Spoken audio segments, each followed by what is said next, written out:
Aby ste nikomu začali chýbať a túžil po vás, je dôležité dať tomu človeku dostatočný priestor.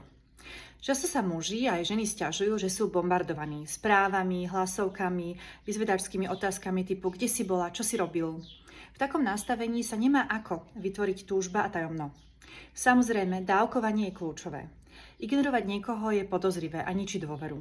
Ak sa niekomu neozveme a nechceme ani za nič na svete povedať, kde sme boli a čo sme stvárali, je to podozrivé a dôvere vo vzťah to nepomáha.